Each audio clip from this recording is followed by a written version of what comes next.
Who am I? This question comes up again and again. Who am I? I'm a Tibetan, but I've never been to Tibet. I've never seen Tibet. I think at the moment we're in a situation of much confusion, especially younger Tibetans, I think, are really quite confused about their situation, about what it means to be an exile. What is the purpose of being an exile anymore? Because I think in our parents' generation it was quite clear. We came into exile because we lost our country, and we had this hope that we were going to return to our country. Today, I think with younger Tibetans, that's not so clear. So in the future, I think unless we address that situation to give younger people some kind of hope or some kind of reason why they are still remaining exiles, I think the situation could get pretty bad. It is over 50 years since the Tibetans first arrived as refugees in India, a completely foreign land. During 1 month journey across India, we have seen the achievements the Tibetans made in education and the preservation of their religion and culture. Internationally, the world has become aware of Tibet, its people, and its unique Buddhist culture. But in their daily lives, Tibetans are increasingly assimilated into their host cultures. 50 years on, their situation still remains very uncertain. What the future holds for the Tibetan people.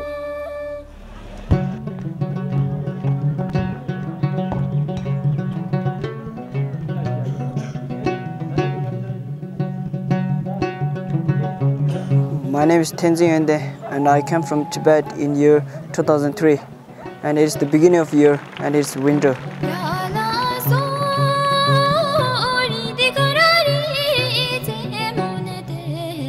I am from Chumbo, and I came to Lhasa by truck for 3 days, and then to Shigatse for 1 day.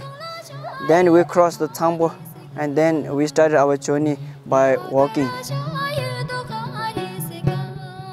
We had crossed so many mountains, but I couldn't remember the particular names. And the most difficulty one was Jala, and then another called Dula, Dragon Hill, I don't know. One day I was feel so tired, and I prayed that Chinese come to arrest us, but they didn't. We had stayed about 2 weeks or 1 week in Nepal reception, then to Delhi reception 1 day, and then to Dharamsala reception. And later we were told to stay in Suja, and then we were met here. And my cousin and we were in separate homes. So he and I cried that we were not in same home. So later on, his home mother came to fetch me back in his home, and we were met in same home. This is Tibetan Children's Village School, Suja. It's a 2 hours drive from Dharamsala, and this was set up in the year 1986. And today we have 1,564 children, and we are very happy that all these children who came from Tibet to learn something, to explore something,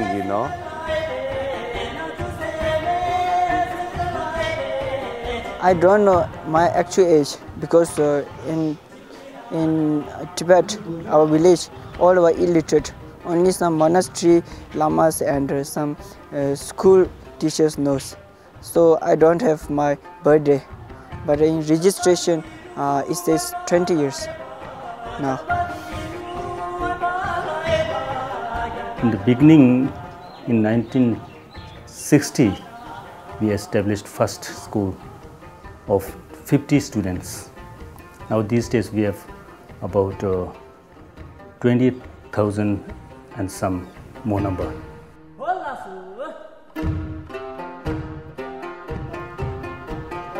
When I get first year, I know nothing.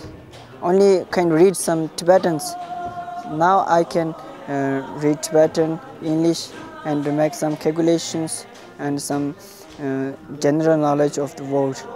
So when I was Tibet, I don't know that there were lots of different people like Westerns or Chinese. When I think when crossing that mountain where I can see very far beyond, after crossing that, I think that there were all people like us who speaks only Chinese, but it is different, and there are so lots of things to see now.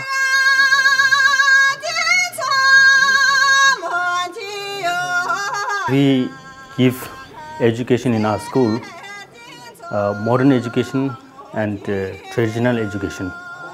So modern education is mainly for their livelihood, and also we have to go with the present situation.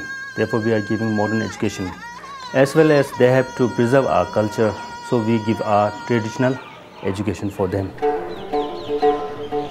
So I think in the past 50 odd years since we've come into exile, we've made incredible progress as far as educating younger Tibetans is concerned. I think the literacy rate among Tibetans today is probably almost 100% among younger Tibetans. And we are seeing more Tibetans now going into higher education, doing more specialized, going into more specialized fields like science, maybe even filmmaking like I did. But at the same time, I feel there's still a lot more room for improvement. And one factor that I see responsible for that is that the world we live in, the Tibetan world in exile, it tends to be very insular, very inward looking. So when our young people kind of graduate from schools and colleges and they go out into the real world, sometimes they feel like they can't compete with the outside world.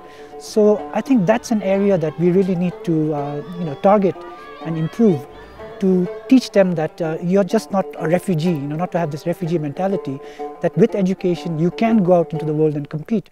And I think that's something we really need to focus on.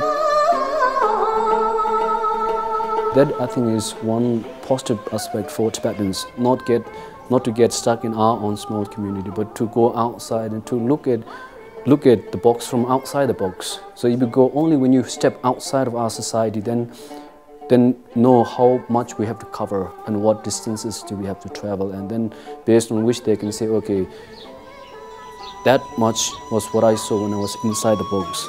Now I'm qualified, and then I work in a multinational company, then looking from outside and then see what in my position can I do for Tibet. So I think these are good future for younger generation. I like playing balls, especially basketball, because when basketball comes to me, I don't know, but I feel very happy. And I can't control myself to play basketball when I go around there, and I can play basketball quite well.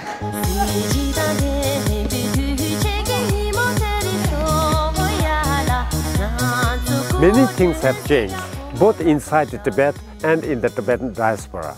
There is every indication further changes, perhaps even greater changes, will take place in the near future. The question is, are the Tibetan people ready to face these changes? I think the way that Tibetans can keep the identity going in the long run is to somehow the way we've got to bring them up is to be open-minded and confident. And I don't know, there's no easy answer on how to be like that, but I think if you can be open-minded and confident, then you can keep your traditions and move ahead at the same time.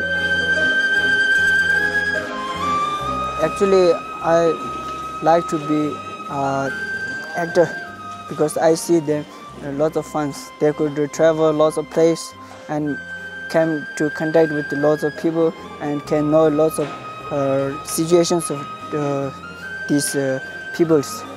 But in our this community, we don't have a good facility. So my uncle, who was only educated from our family, told me there is no good scope. So he told me to join to study science. So I'm going to study science now. Everything I do with my best, I never set any goal to, that I'm going to achieve in this period of time and that period of time. But as long as I work here 1 day, 2 days, or 1 year, 2 years, but I try to help welfare of people as much as I can through my potential. That is my main point of working here.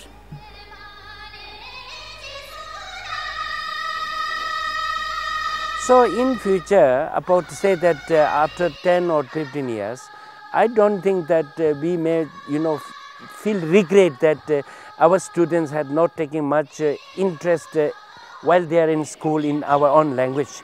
At the end, if they does like that, it's not serving the purpose of having a separate Tibetan schools in India. And even we are crying every day, So it's not that we are ignoring others' language or subject. But for us, it's very important, our own mother tongue or our own language,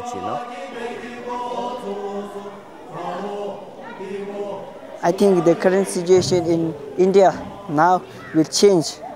Young people don't like to do our traditions like studying Tibetans because they say it has no good scopes. So I think the Tibetans tradition will declining, but the modern education will surely increase. Any struggle has a central focus, and for Tibetan it is Dharamsala. And because Dharamsala is in India, then India becomes very important for our society, for our struggle in the long run. So since 1990s, there has been this trend of moving towards the West. I've seen a lot of people in the United States who otherwise would have lived quite well here with their own work 9 to 5 and a lot of free time, a lot of time to do what they want to do. But then instead they decided to go to the West through many different ways. So that is one of the trend, I think, worrying trend for our struggle in the long run, because India, especially Dharamsala, and then there are a lot of settlements. Initially they were allotted to, for example, maybe 3,000 people, and in 15 years there are only 300 people left. Then what would you do with the entire infrastructure? So these are the problems that I think younger generation must face in 10-15 years, I think.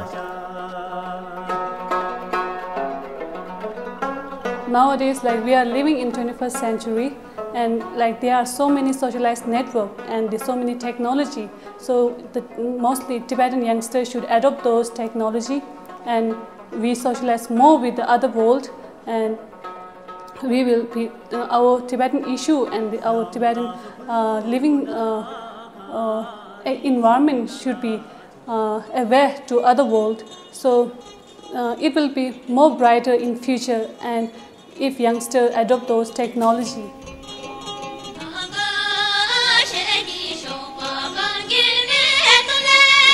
It's now very crucial, that when we are in 1960s and 70s, we have not thought much, and we were thinking that we have to go back to Tibet, Even our parents want to construct a house to live.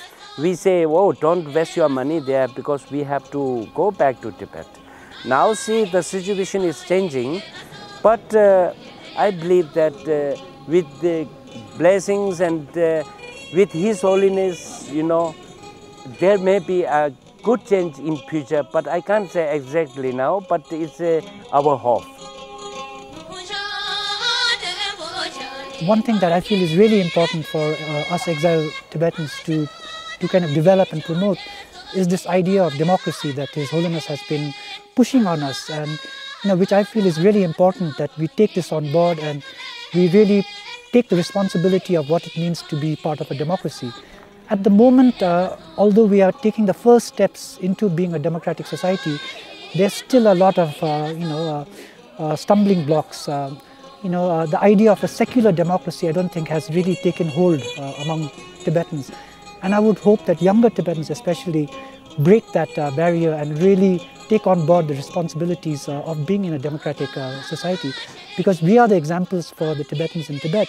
And if we can promote and develop democracy in exile, I think even when His Holiness is no longer there, it can still stand as a symbol, or a symbol of strength and hope for the people in Tibet.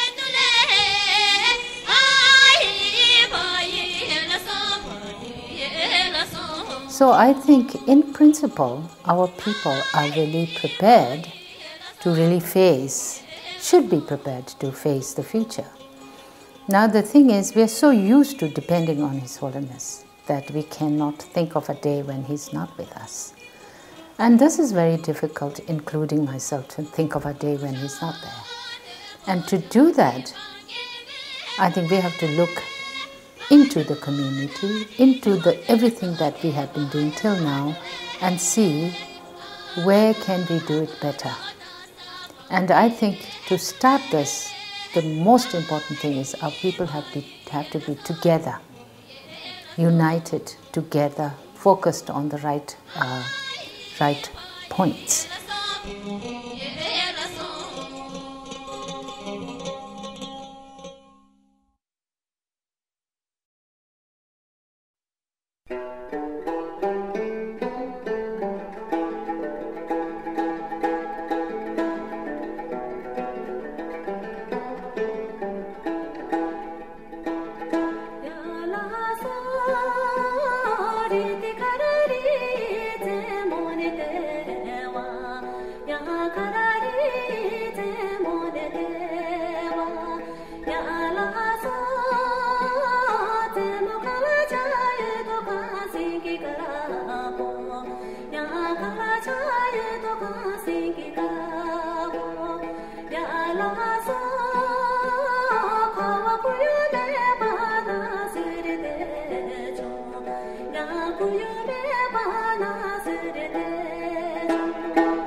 Shila chaya to